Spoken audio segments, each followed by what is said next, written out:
Welcome to Prompt and Circumstance, where four seasoned business leaders pull up to the round table and riff on the wild world of AI. It's human-friendly banter about code, culture, and CEO reality checks. Served up by Mike Richardson, Ryan Niemann, Mark Redgrave, and Tom Adams. No jargon, no hype, just real talk from four guys who've seen it all and aren't afraid to say what everyone's thinking. Pull up a chair, let's get into it.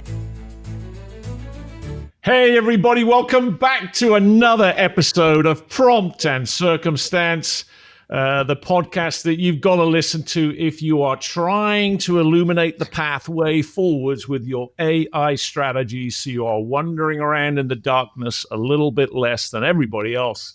We're here to have a reality check for executives and CEOs. If you want to know more about us, go to promptandcircumstancepodcast.com to read our bios, but let me tell you who we've got here today. We have the amazingly practical Tom Adams. He blows our minds. When we think it, he produces an app for it within about 30 minutes. Without knowing how to code. Without knowing how to code, using Agentic, Vibe, this, that, and the other. We'll find out more about that later, everybody. We have the eternally optimistic Mark Redgrave, or at least on a good day. On a good day, he's eternally optimistic.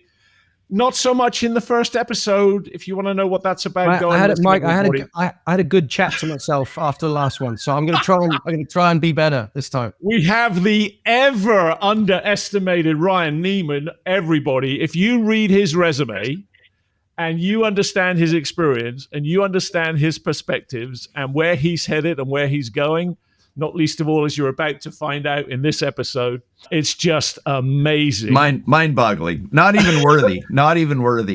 And then, yes, you have me, Mike Richardson, the slow guy in the room, bringing up the rear. If you're able to keep up with me, you'll be kind of keeping up with them. Well, kind of. We'll sort of do our best to hang on to their coattails. So listen, everybody, generally speaking, from episode to episode, we're going to sort of open with, what's the new news that everybody's been focused on in the last couple of weeks? What's the new stuff they're reading, hearing, seeing, playing with, working on, just the new news, everybody. We'll finish with what are the doable action steps that we recommend that you take next, listeners, just to find your pathway forwards. And then we'll always have some meat in that sandwich. And the meat today is going to be, so what is prompt engineering? How do we think about it? How do we look at it? And how do we blaze the trail with getting better and better and better at this thing called prompt engineering? But we're going to start with what's new, everybody. What have you been playing with, working on, seeing, hearing? What's out there? And we're going to start with Tom Adams. All right. I promised last time that I was going to be working in Terminal, and I don't even know what Terminal is, but I promised I would be working in Terminal. And Terminal is like the thing that has like a prompt, like it's just a box there that to get into the back end of your machine. And I've been playing with this tool called Warp. And my wife's currently having some health challenges. And what I decided to do was ask Warp in Terminal to help me build an app. And basically what I built without knowing how to code and without really knowing what this thing was doing on my computer was build a app that allowed her to voice her challenges that she was having, what her experience was in the current moment, because she was struggling to write it all the time.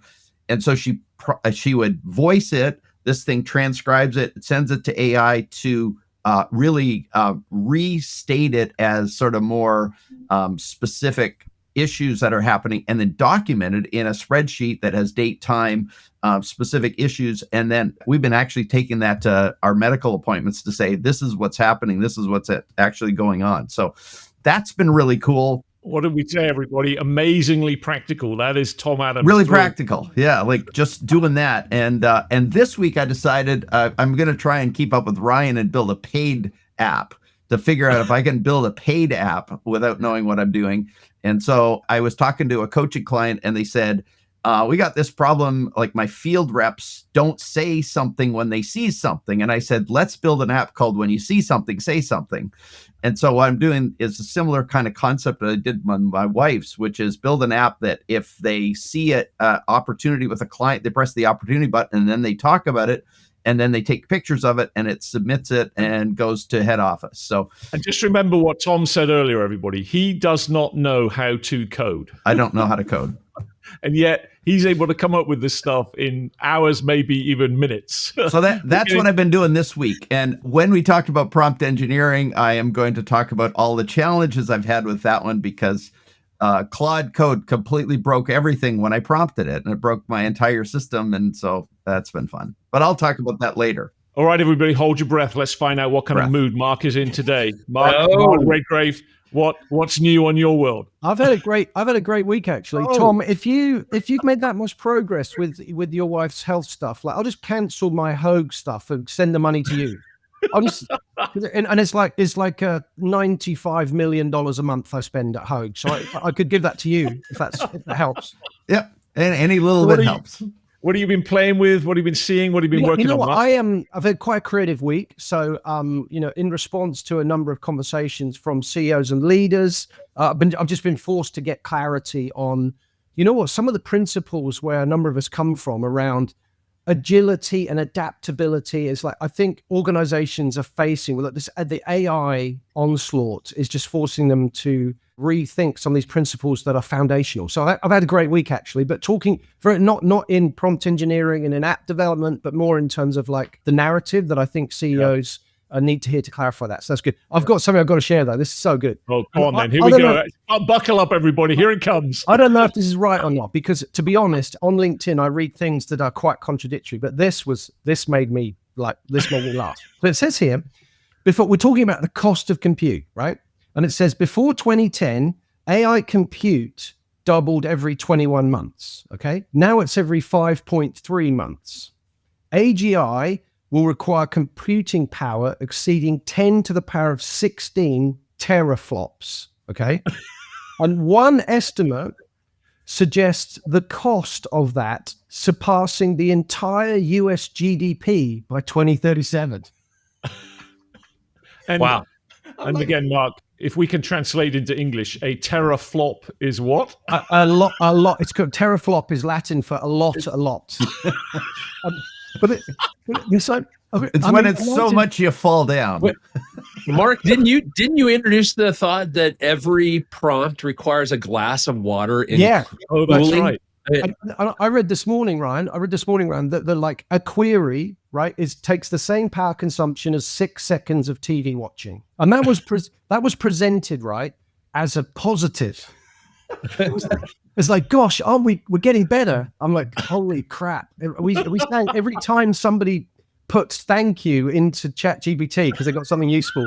Like, it's like watching. Anyway, I some of these numbers are mind-boggling. So that's like, I've been boggled this week. So yeah, I like Mark's mood. Everybody, we're in luck this week. Excellent. Ryan Niemann, what have you been looking at? What have you been working on? I was introduced to an article called "The Frontier Firm" this week, and I thought it was absolutely insightful from providing a framework, a new glossary of terms, but it really frames, I think, what we're feeling an urgent sense to share with some others. It goes into how agents will be introduced into companies, the concept of being a boss of agents, and how that begins to continue to develop, how there'll be an adoption of more digital labor, how there will be a need for a human to agent ratio. Like I have felt this myself. I know Tom and I were talking about, when you've got a number of agents working simultaneously, there's a bit of cognitive fatigue. And so there's some thought about what will be that ratio. And you find yourself as a manager, managing a number of bots and being that human in the loop. And the last thought in that was that there's this sense, just in summary, of intelligence on tap. And what that means from being able to rapidly become somewhat of an expert in many cases in a particular field that you weren't very familiar with previously. And I dove in on that. I think it's Microsoft funded and researched.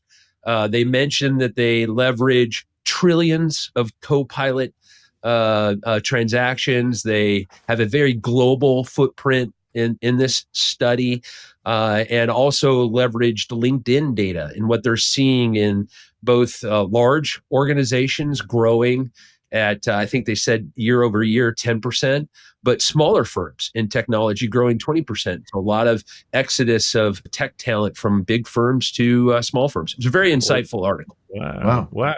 Awesome. I love Really Frontier cool. Firm. Frontier Firms. Frontier Firm. Yeah. I like that. Yeah. That's cool.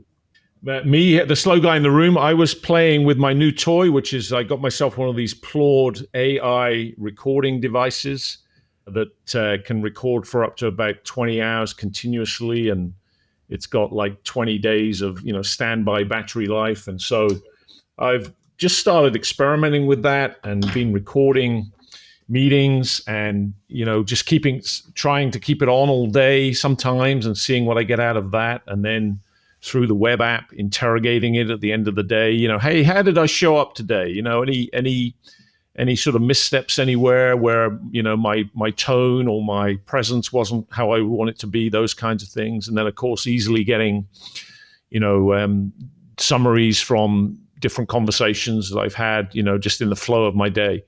So I'm really excited about that. I did get my new Surface Pro AI ready Snapdragon Copilot enabled laptop to work. Although bizarrely, I mean, you would imagine everything was plug and play these days, wouldn't you? Bizarrely, I've had more glitches to work through with a brand new laptop than ever before. And I still don't have all the wrinkles ironed out. It's because you got the Temu one. That's not the one. That's not the one. So, I told you. Anyway. It costs more than $12 for 50. Just get a Mac. A lot of money. I spent a lot of money. Get a Mac, Mike. Get a Mac. I spent a lot of money on this laptop. Anyway, it's meat in the sandwich time, everybody. We're going to come to this question of what is prompt engineering?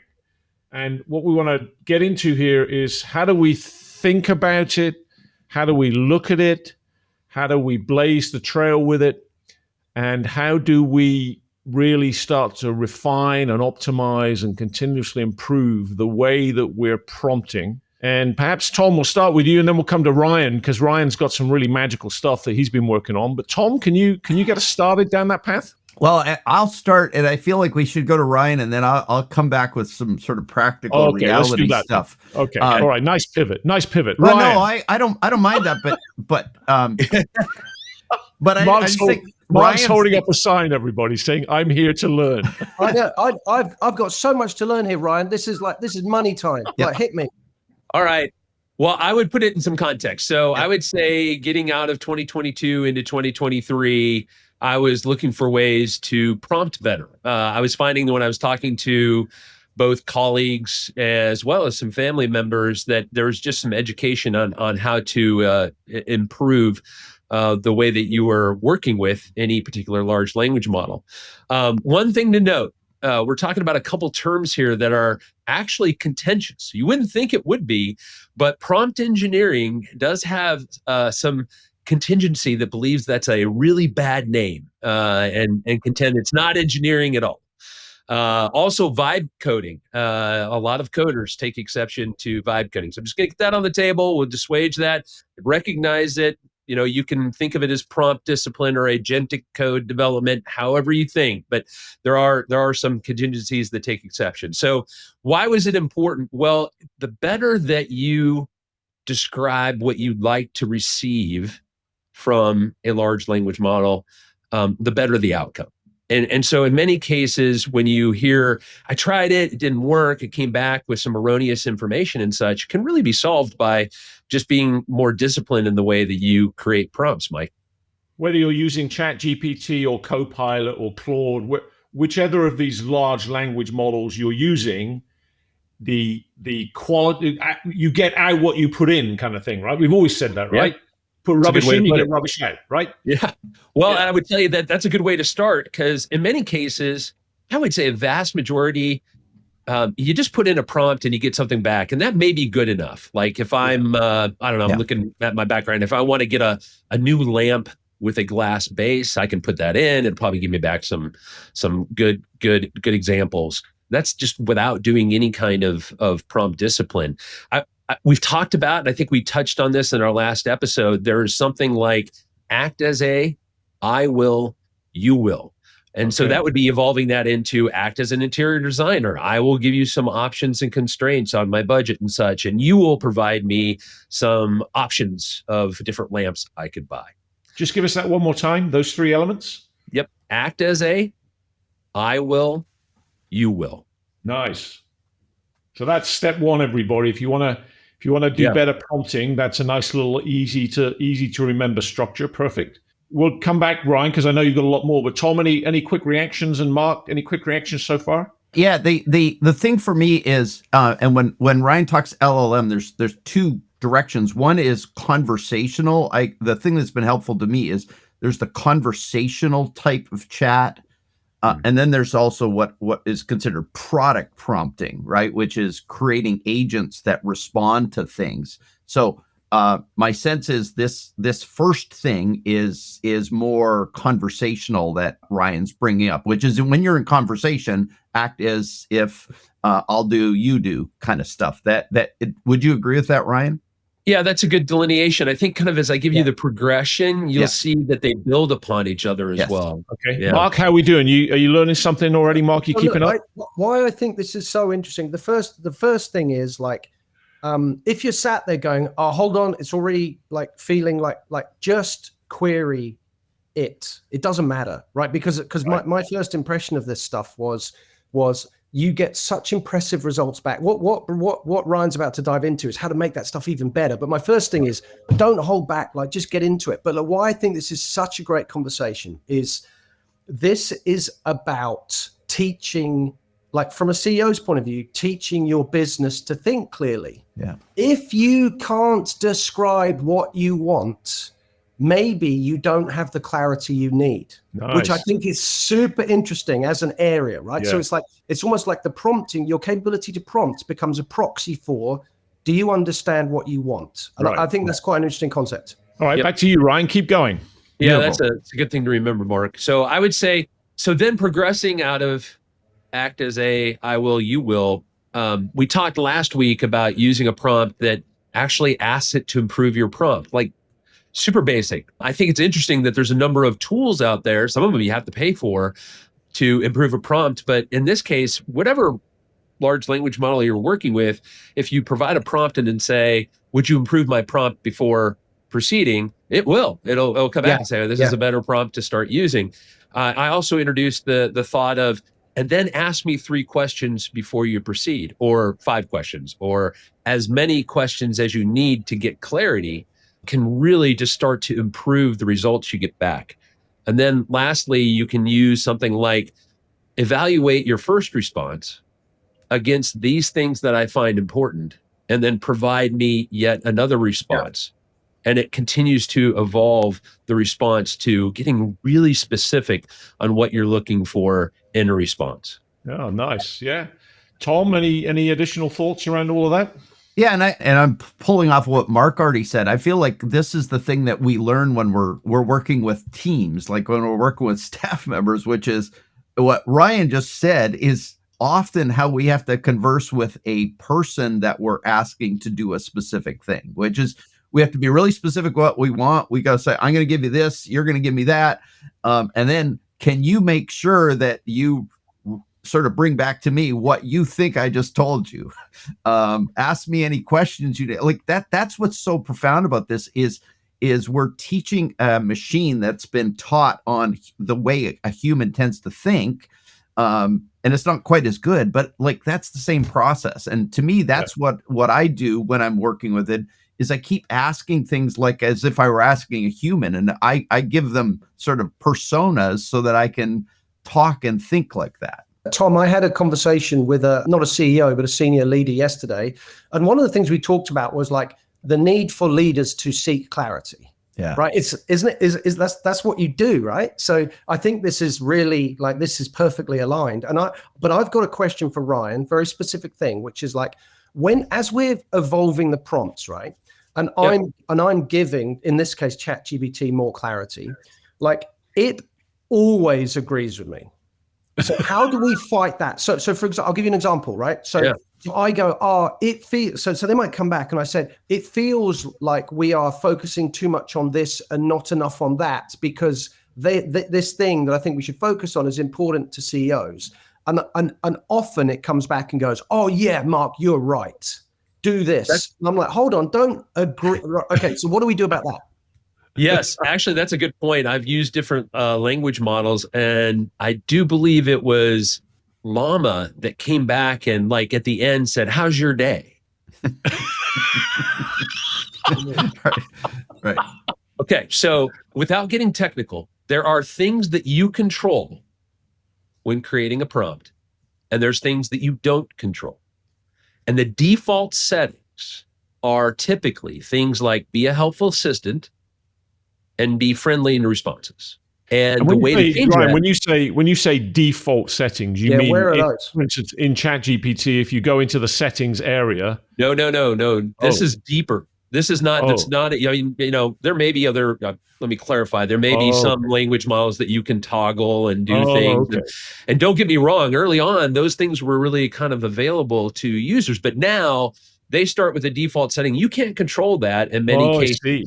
Yeah. So then you can say, like, when instead of a helpful assistant, I need you to be a engineer with a PhD in electrical engineering. Well, Right. that's different than being a helpful assistant, right? Yeah. And I need you to be critical of my ideas and challenge my perceptions. Like that's different than being agreeable and going with the flow. Okay. But if Mark, I'm going to go one deeper for you that I found this weekend. And the good news is you can actually ask any large language model to help explore this topic. So don't get confused if you're like, oh, this kind of sounds interesting, I want to learn more. Just prompt your LLM to give you some information about it. But it's a 6-component prompt framework. And the reason why I found this out is one of our listeners said that they had got some value in being better at prompting and the like. And so I did some research, and with ChatGPT. We have a listener, Ryan? We have a listener? Well, I say that it was somebody that had responded, I think, to a LinkedIn post. It was your post, and they said that was really valuable. So I was like, I told my wife to stay off the internet, Ryan, so I apologize. No, sorry, Ryan. Keep going. And so here's the construct. I found this out because of ChatGPT 5 release. If you go to the OpenAI platform, which is the platform below ChatGPT, they have something called a playground. They actually have a prompt builder that you can. It's included if you have a subscription. You can explore it there. And the 6 different components are role, task, context, reasoning, format, and success.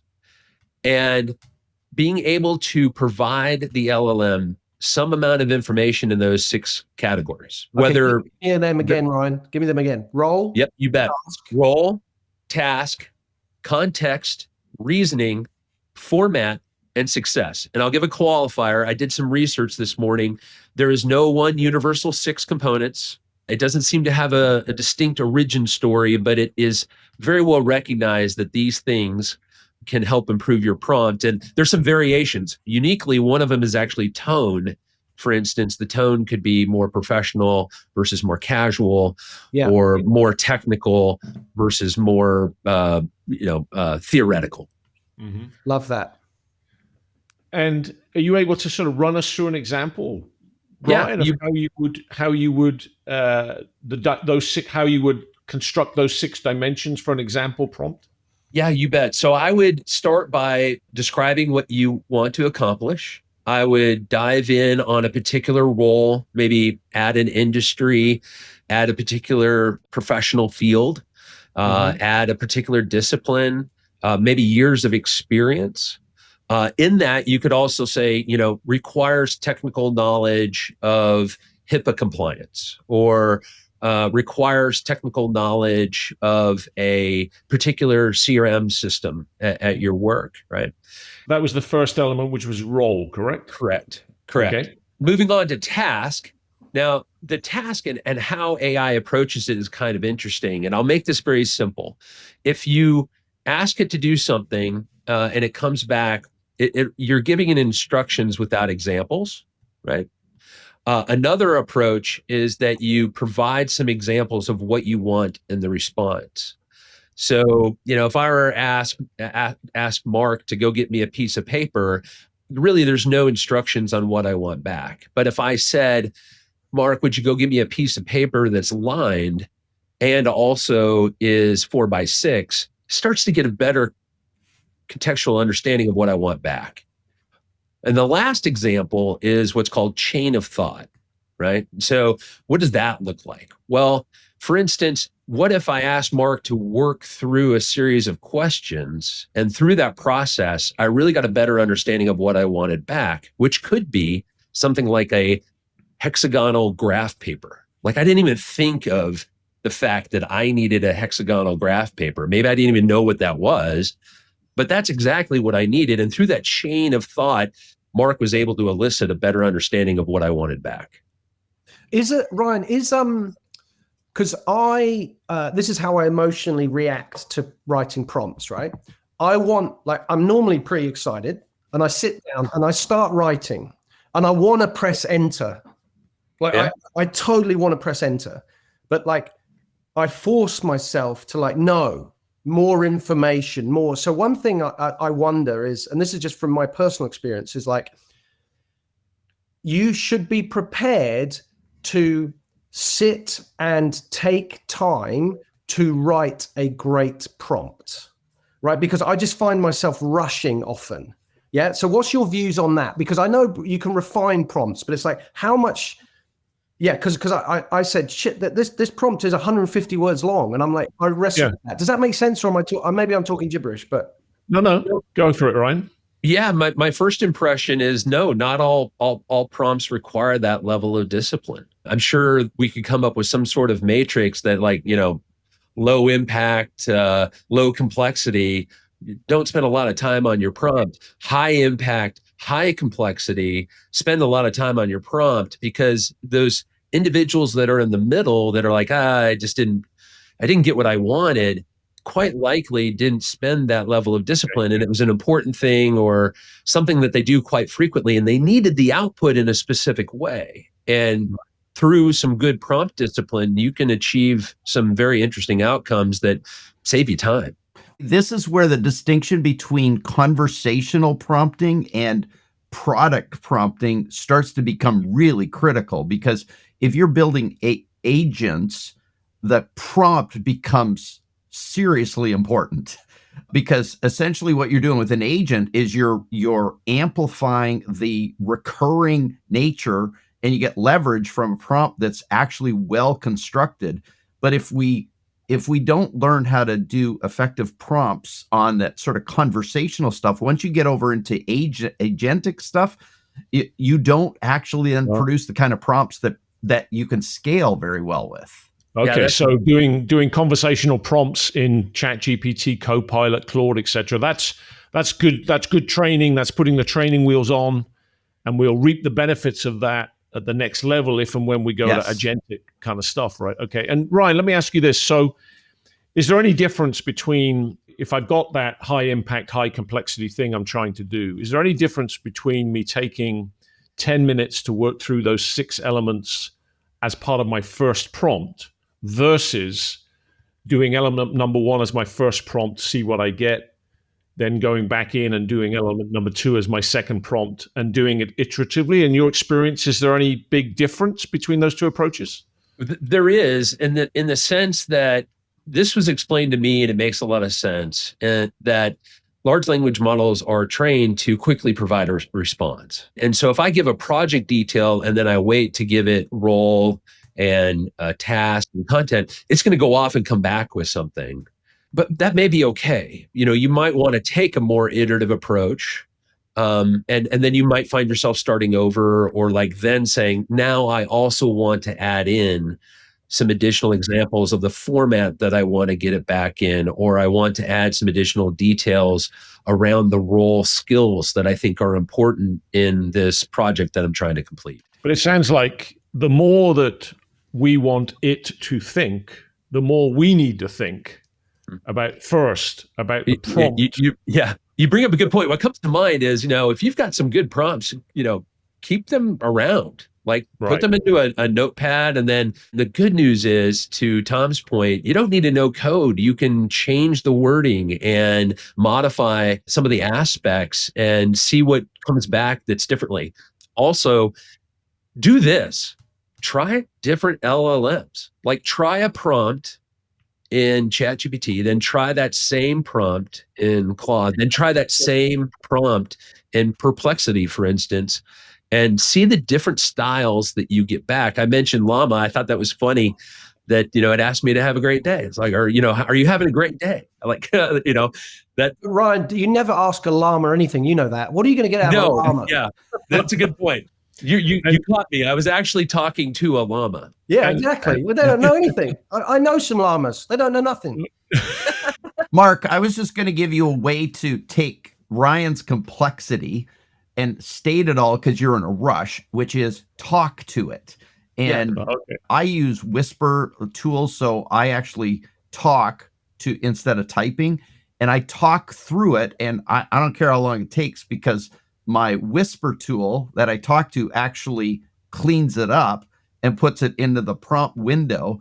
And so I don't have to type my way through a process. I think my way, because you talk, like your brain functions really well when you're talking, as much as I've noticed. And sometimes it's I find it way easier. I just talk my prompts all the time. Yeah. What's Whisper? Yeah. What's Whisper, Tom? What is that exactly? There's tools right now that are basically apps, and you press a hot key on your keyboard and it just records what you're saying. And then it sends it to like an LLM to clean it up and put it in a particular format. And then it drops it into the whatever box. And so I never type. I literally spend all my day just talking. Love. This is a brilliant distinction because I don't do that. I really do not, very rarely outside of Siri or Alexa and things like that. I really don't find myself spending time doing it that way. As somebody who records a lot of voice notes, Tom, like, yes. So I'm like when I'm in the all day long. Imagine if I'm in the car and I can start to just voice record things that get turned into prompts that then get triggered while I'm in the car. I'm like, okay, now we're talking, right? That's wicked.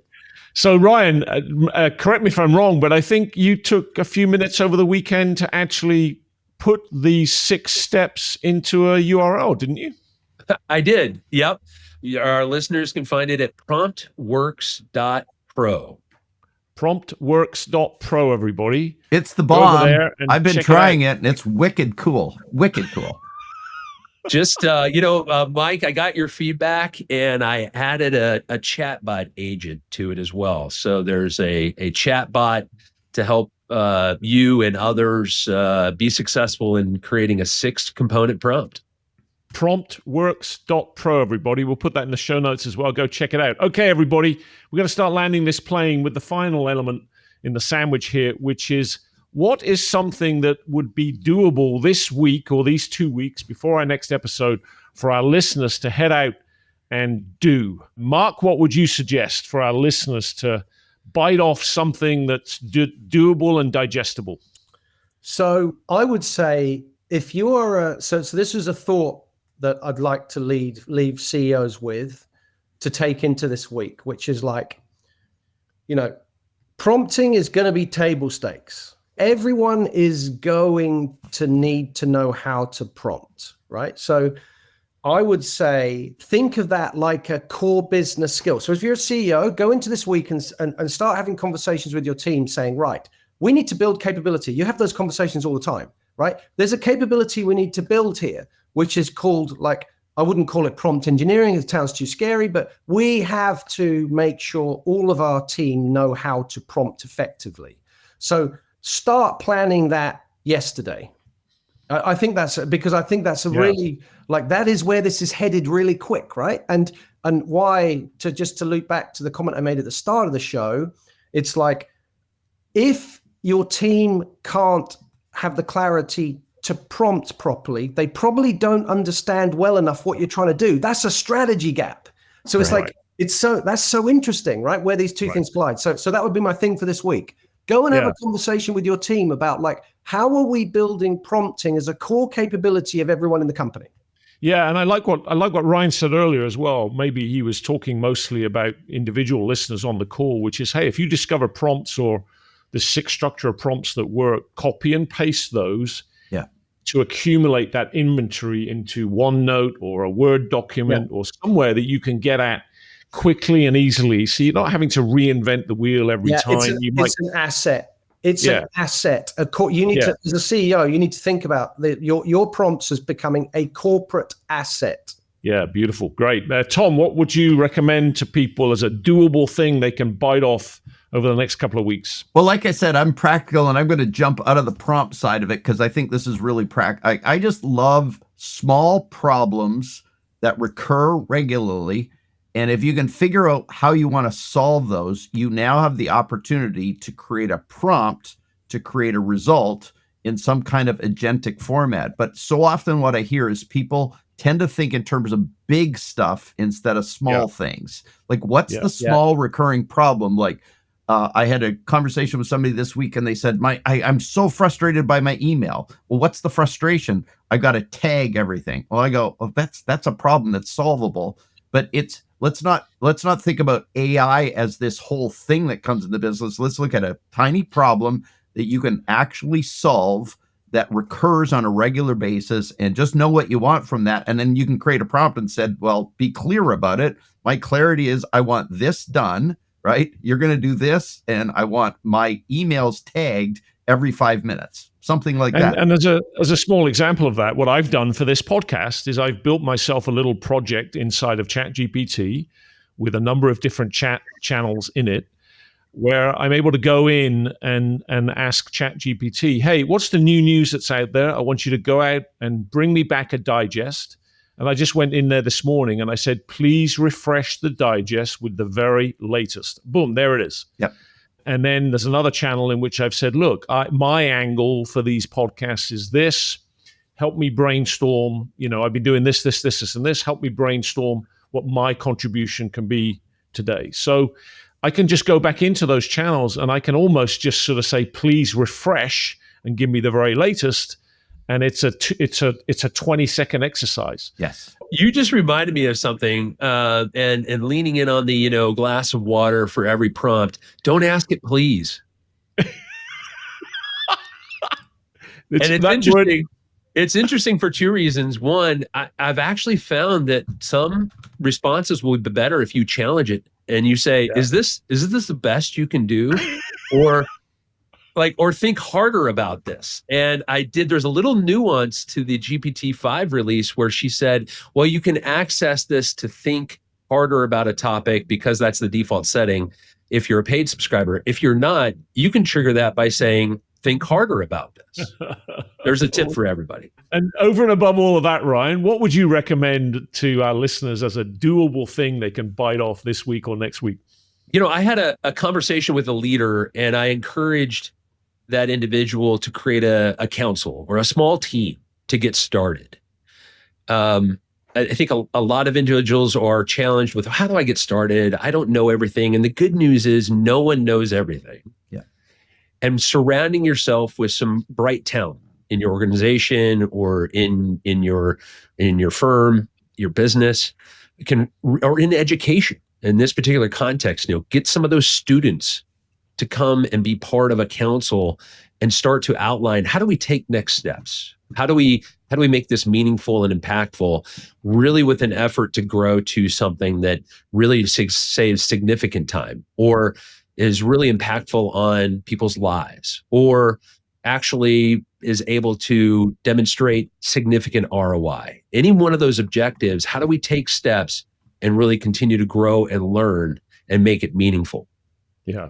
Yeah, thank you. And for me, everybody, I'm going to keep playing with my Plaud note pin here. And whether you're using one of these AI recorders or you're using the Zoom AI companion or the equivalent in Teams or Copilot or whatever, I urge you to just get in the habit of using these AI companions for every meeting that you have. And what I love about this sort of note pin is that I can leave it on all the time. It's got the battery life for that. I can be sending myself little verbal notes. Hey, don't forget this. Here's an action item on that. And then at the end of the day, when it's uploaded, I can just interrogate it for, hey, what are the action items that I identified today? What were the things I needed to not forget today? And I just find it's helping my productivity a lot. So I'm watching a lot of YouTube videos now about people who've been using these things for a while, and they've really started to figure out how to best apply it and deploy it into their life. And they just talk about how it's changing their whole productivity and getting a lot of low value, high effort workload off their plate. And that's what I'm going to be experimenting with this time around. Anything else for the good of the order, everybody? Did we get to everything, Mark, Ryan, Tom, that you wanted to share today? Anything else that you want to just throw out there before we leave? I think we covered lots. I think it's great. Awesome. Well, there you have it, everybody. Another episode of the Prompt and Circumstance podcast in the can, as it were. Go check us out at promptandcircumstancepodcast.com, and we look forward to having you with us next time. That's a wrap for this episode of Prompt and Circumstance. Thanks for hanging out with these four at the roundtable today. If you liked what you heard, hit subscribe wherever you're listening so you never miss an episode. And if you've got a thought, question, or AI hot take, send it our way. Find the bios for Mike, Ryan, Mark, and Tom, as well as show notes and more at the podcast website, promptandcircumstancepodcast.com. Until next time, keep playing, keep curious, and we'll see you in the next episode.